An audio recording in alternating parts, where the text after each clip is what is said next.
Dans le cadre de l'amélioration des résultats des recherches des universités publiques, le ministère de l'Enseignement supérieur et de la Recherche a signé un contrat avec Elsevier, une plateforme de base de données qui regroupe plus de 24 disciplines scientifiques. Ainsi, une vingtaine de participants composés d'agents des différentes bibliothèques universitaires et des spécialistes de l'information documentaire ont suivi du 2 au 5 mars une formation intensive sur l'utilisation des bases de données de Elsevier, particulièrement Sciences Direct, Scopus et les revues Masson. La session d'aujourd'hui, les formations que je viens de donner, c'était en fait de former le pool de formateurs du consortium sénégalais, à savoir 20 différents formateurs des 5 différentes universités publiques du consortium sénégalais ainsi que du ministère, quant à l'utilisation de ces bases de données nouvellement acquéries par le consortium sénégalais et le ministère. Les sessions se sont très bien déroulées. Il fallait donc commencer par les bases, par quelles sont les fonctionnalités et comment aussi quels sont les outils et toutes les options qui permettent d'être plus performants dans la lecture, dans la recherche d'informations scientifiques. Les enjeux d'avoir accès à ces différentes bases de données sont multiples, donc je vais seulement en reprendre quelques-uns. Mais le premier intérêt, c'est parce que la science, en fait, est un domaine mondial, est un domaine international, qui devient de plus en plus international, qui demande davantage de collaboration internationale déjà.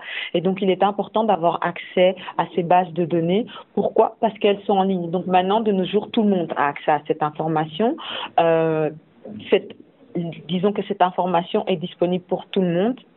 Bien entendu, il faut y souscrire dans la majorité des cas, mais dès lors, ça permet déjà l'accès à l'information. Il ne s'agit plus d'avoir toute cette information disponible en format papier, donc un livre par personne. Non, grâce à l'électronique, grâce à l'Internet depuis le début des années 2000, toute cette information qui, à l'époque, était vraiment sur format papier, uniquement disponible à un utilisateur à la fois, maintenant, elle touche tous les utilisateurs d'une même université en même temps. Donc, il y a cet accès à l'information scientifique, suivi après aussi du fait de savoir en fait qu'est-ce qu'il se passe scientifiquement parlant mondial, que se passe-t-il scientifiquement parlant mondial dans le domaine spécifique de la recherche de chacun et de collaborer davantage. 3 plateformes donc sont en effet, il y a 3 différentes plateformes, donc entre autres qui sont 3 produits d'Elsevier, même s'il y a davantage de produits d'Elsevier, mais ces 3 produits ont tous différents en fait atouts. Utilité. Donc, la première plateforme, c'est la plateforme Sciences Direct, qui est en fait la plateforme de contenu, c'est-à-dire la base de données en texte intégral à contenu scientifique qui couvre 24 disciplines scientifiques en fait, qui comprend plus de 2500 revues et plus de 26 000 livres électroniques disponibles en texte intégral. La deuxième plateforme, la base de données Scopus, qui est en fait la base de données, la plus grande base de données bibliographiques, c'est-à-dire de résumés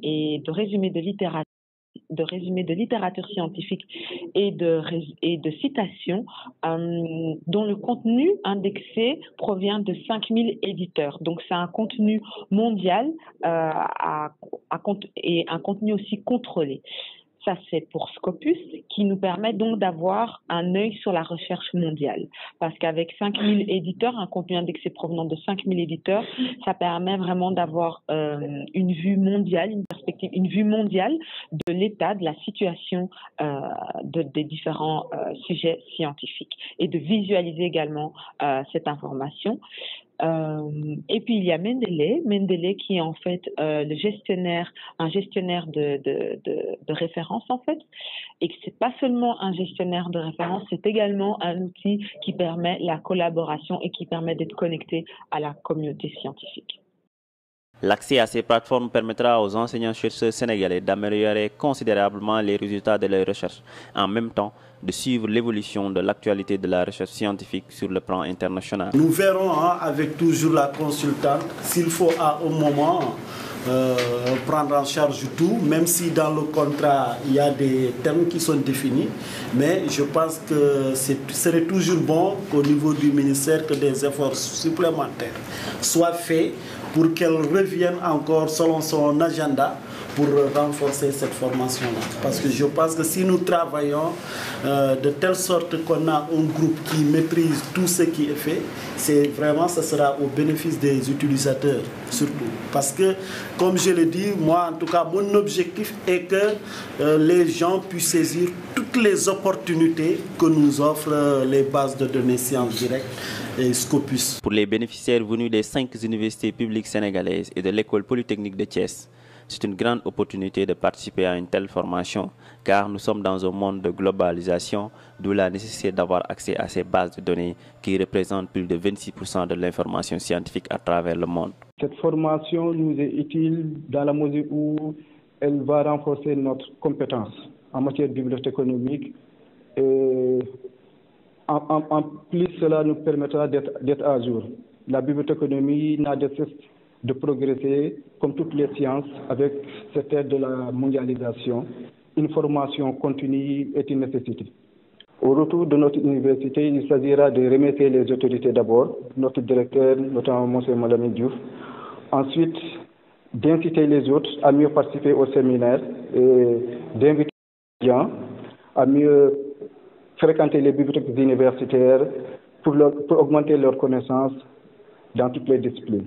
Pour rappel, les étudiants de l'Université Cheikh Anta Diop de Dakar inscrits dans les écoles doctorales ont bénéficié eux aussi d'une session spéciale.